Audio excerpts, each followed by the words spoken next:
Karibuni na ujambo ndugu mtazamaji pia msikilizaji wa channel yako pendelevu Kuna Nini News. Kuna Nini News ni channel yako TV online iliyo na makao yake nchini Uingereza. Tunakuletea habari za mashariki mwa Jamhuri ya Kidemokrasia ya Kongo, habari za kanda kama vile zile za kimataifa.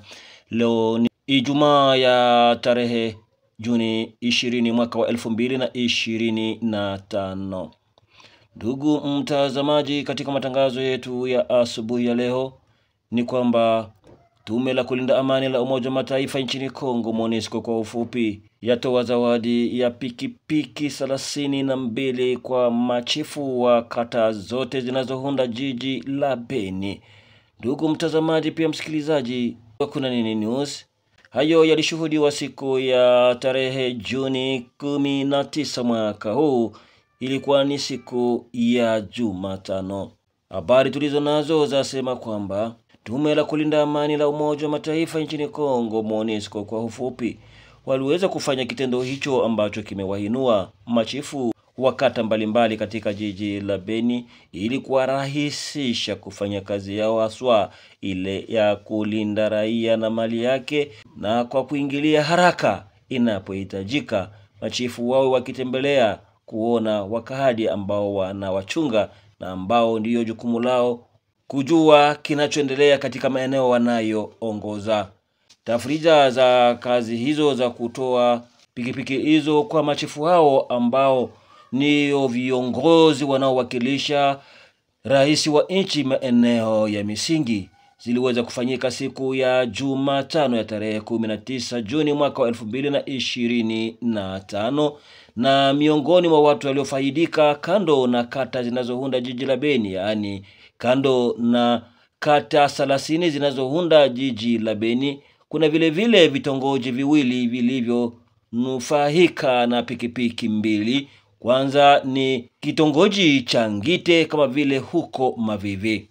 Kwa mujibu wa habari tulizopata kutoka wahuduma wa MONUSCO jijini hapa Beni ni kwamba ikiwa leo MONUSCO imetoa pikipiki hizo 32 kwa machifu wa kata mbalimbali zinazounda jiji la Beni, sio kitendo cha kwanza, lakini siku chache zilizopita tume hilo liliweza kutoa gari 4 kwa manispaa 4 zinazounda jiji la Beni, mkiwemo manispaa ya Bungulu, manispaa ya Mulekera, manispaa ya Beu na manispaa ya Ruwenzori.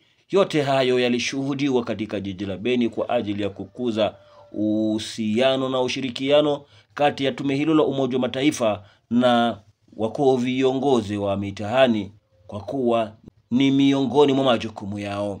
Mradi huo umefanyika ni tangu miaka kadhaa, lakini mnamo mwezi Septemba mwaka 2024 wakati kulifanyika kikao cha kijamii katika jiji la Beni, viongozi wa kata mbalimbali walitoa malalamiko na ombi kwa tume la Umoja wa Mataifa la kulinda amani linalojulikana kama vile MONUSCO kwa huduma ya kuwashughulikia wa hali ya kuwarahisisha kuweza kuchapa kazi vilivyo ili kuridhisha wakaaji ambao wanawaongoza.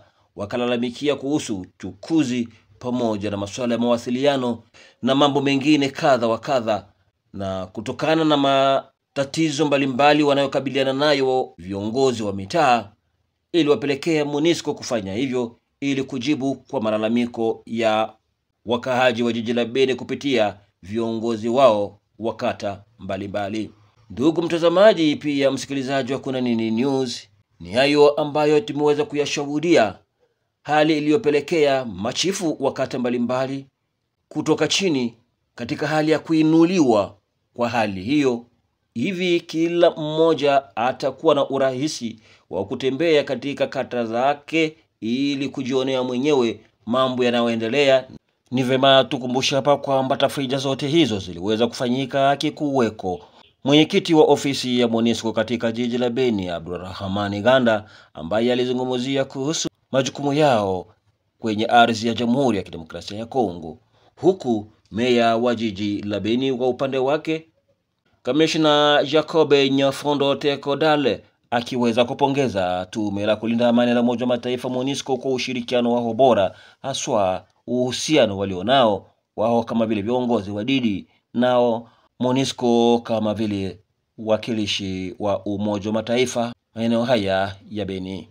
Ndugu mtazamaji au msikilizaji wa Kuna Nini News, ni hayo ambayo tulikuandalia asubuhi ya leo. Mengi zaidi yatakayojiri hasa ya ulimwengu hatuna budi kuwatolea, na ni kufikia hapo sina cha ziada mengine. Ni hapo tutakapokutana tena hewani. Basi asante kwa kuwa ulikubali kuandamana nasi tangu mwanzo hadi mwisho. Papa